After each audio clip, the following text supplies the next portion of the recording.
So it's a great pleasure to welcome Raquel Varela here, who is a labor historian and a researcher and professor with Habilitation at Universidade Nova de Lisboa. She is honorary fellow at the IISH Amsterdam. In 2020, she was the first awarded of Simon Weil Grant in Munich, and she has been visiting as a senior researcher at the Europa Institute for European and Global Studies in Basel.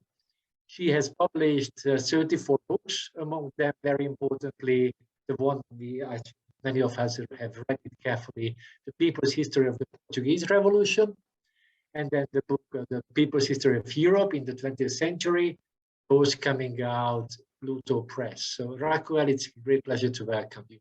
Thank you very much to all, especially to the organizers, Radik and Alan and all the Manifesto group, and Diaz Melet, with whom I have a long contact and a long relation that allows me always to learn so much.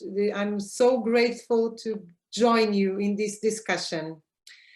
So as I just have 10 minutes, I'm also go very, very directly to this, to the questions, which are an attentive to contribute to a discussion where I have a lot of doubts more than certainties. I think we have been, of course, debating and criticizing capitalism in the last decades, but I have the feeling, especially in the West, academia, intellectuals and Marxists, maybe it's a little bit better in the East, that we haven't done a deep discussion of what was the Soviet Union and what was the so-called socialism or real socialism.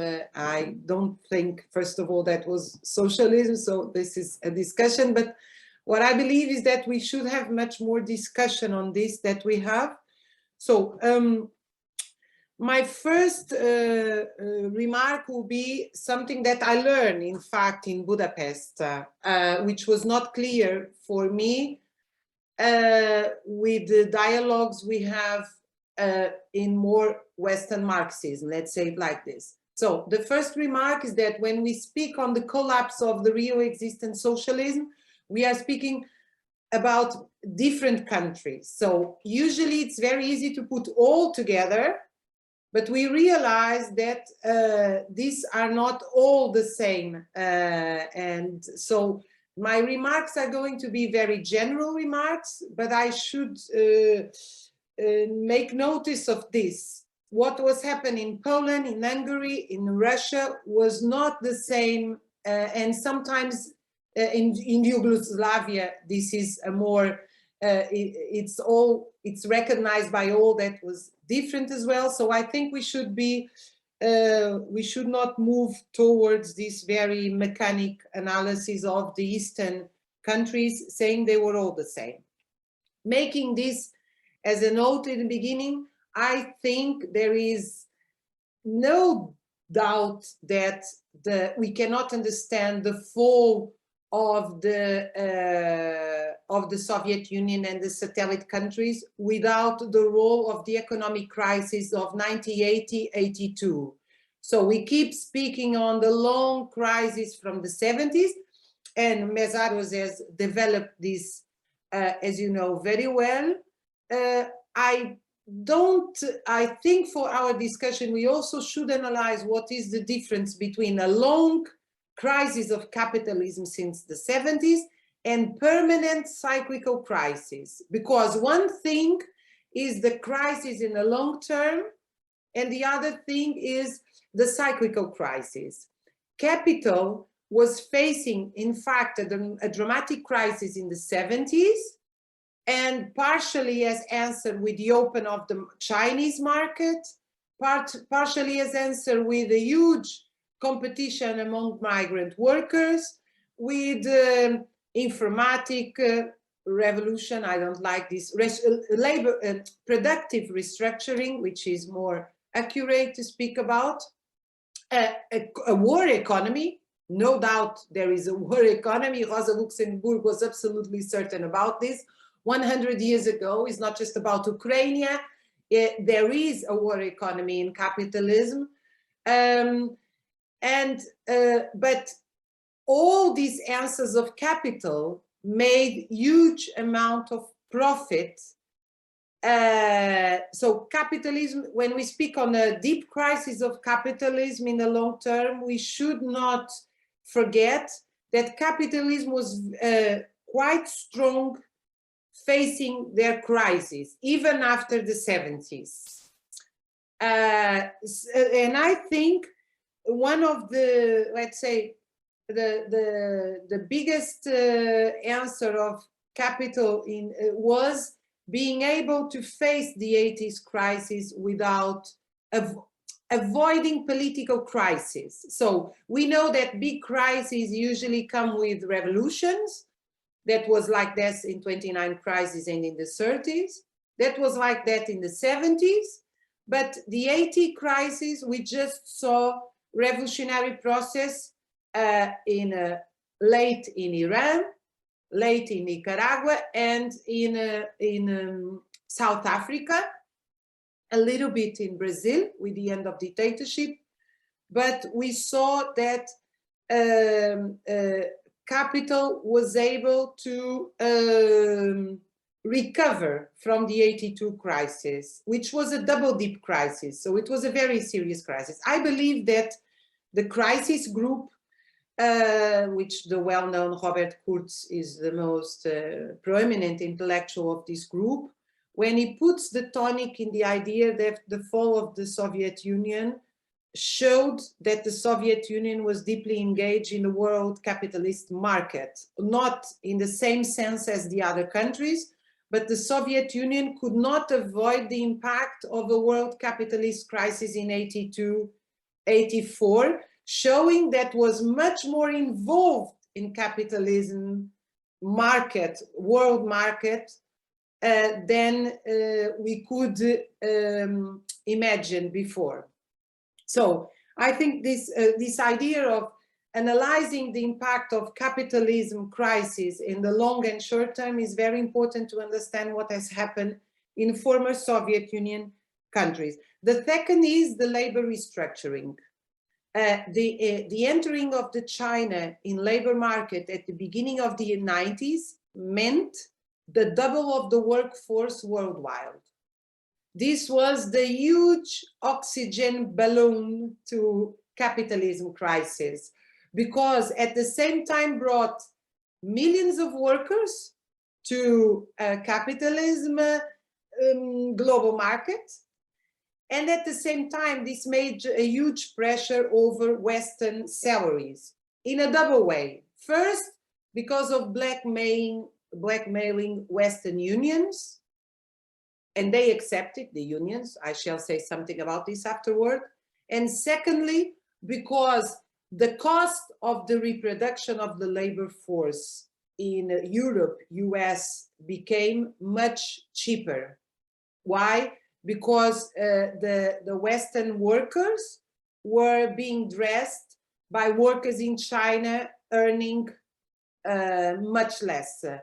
As the same as all kind of products that are essential for the reproduction of the workforce. So I think this is one, this impact has to be in our analysis, which is the impact of labor restructuring. Also, of course, as we are seeing now, again, the opening of a labor market in Eastern European countries, of a labor market mainly to Germany, but not just to Germany. And this allowed a new international division of labor and increasing hugely the competition among workers, because it was not answered by an increased unionization or international solidarity among workers. So it increased dramatically the competition among laborers, as we saw after the 90s. And my other remark is about symbolic power in politics. I think that maybe the Western Marxism or the European US left or even Latin America was much attached, much more than they assume, to the idea that the Soviet Union existed to protect them, or the Soviet Union was a kind of, even with critics, the Soviet Union was part of a progressive process that could help the, that was a kind of a reason to debate socialism in the West. Soviet Union, China, and the other countries would be a reason to debate socialism in the West.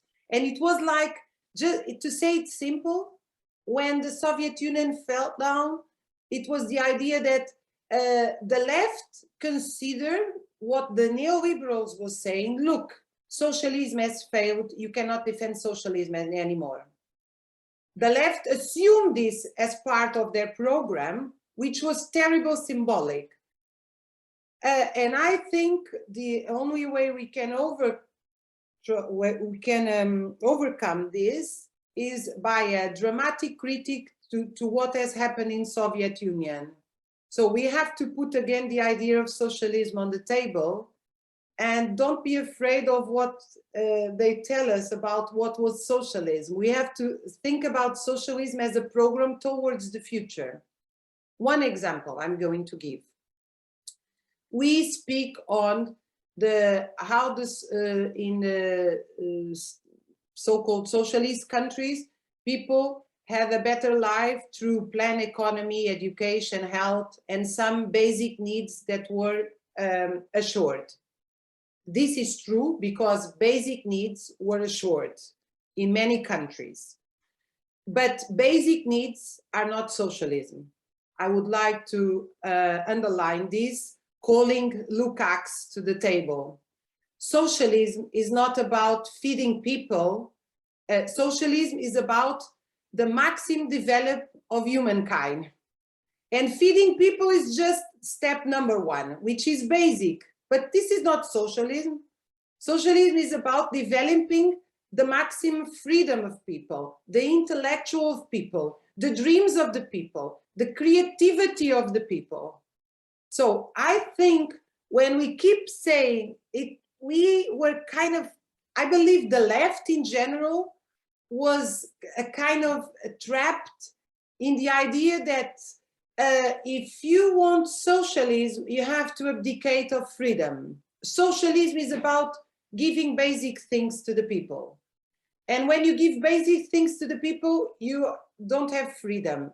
And we should go out of this, going back to the main debates of the socialism in 19th century and the beginning of 20th century, saying, okay, this was a transitional process, for many reasons went wrong.